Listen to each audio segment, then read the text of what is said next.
శ్రీ సత్యసాయి జిల్లా ధర్మవరం కోర్టుకు ఈమెయిల్ ద్వారా బాంబు బెదిరింపు వచ్చాయి. ఇక జడ్జిలు, న్యాయవాదులు కోర్టు ఆవరణంలో నుంచి బయటకు పరుగులు పెట్టారు. డీఎస్పీ హేమంత్ కుమార్ ఆధ్వర్యంలో బాంబు స్క్వాడ్ ద్వారా కోర్టులో తనిఖీలు చేపట్టారు. టెర్రరిస్ట్ నుంచి వచ్చిన మెయిల్ ఐడీనా లేదా ఆకతాయిలు చేస్తుందా అని పోలీసులు దర్యాప్తు చేస్తున్నారు. మా మ్యాజిస్ట్రేట్ కోర్టు గారి సూపరింటెండెంట్ గారికి జిల్లా జడ్జి కోర్టు ద్వారా ఒక మెసేజ్ రావడం జరిగింది.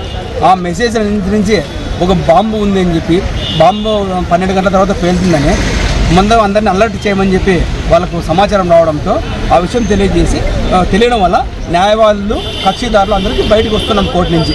అది నిజమా కాదా అనేది త్వరలో పోలీసు వాళ్ళు వచ్చి నిర్ధారణ చేస్తారు. బార్ మెంబర్స్గా మేము ఉన్నటువంటి మా బార్ తీసుకున్న చర్య నిమిత్తము మా బార్ సంబంధించిన ప్రతి న్యాయవాది ఎక్కడ ఏమి అనేది విషయం కూడా కొద్దిగా 12 గంటలకు అని చెప్పడం వల్ల 12 గంటల లోపల ఒక ప్రెమిసెస్ అంతా చూసి చేయడం జరిగింది. మాకైతే ఎక్కడ కూడా అగుపడింది లేదు. బార్ అసోసియేషన్ వాళ్ళు ప్రెమిసెస్లో కూడా చూడడానికి ప్రయత్నం చేస్తున్నాము. 12 గంటల లోపల చేరగలము. ఎందుకంటే మాకు కూడా వాళ్ళు ఇచ్చిన పిలుపు మేరకు ప్రాణభయం ఉంటుంది కాబట్టి ప్రతి ఒక్కరిని బయటికి రమ్మని చెప్పి కోరడం జరిగింది. అందరూ వచ్చి వచ్చింది.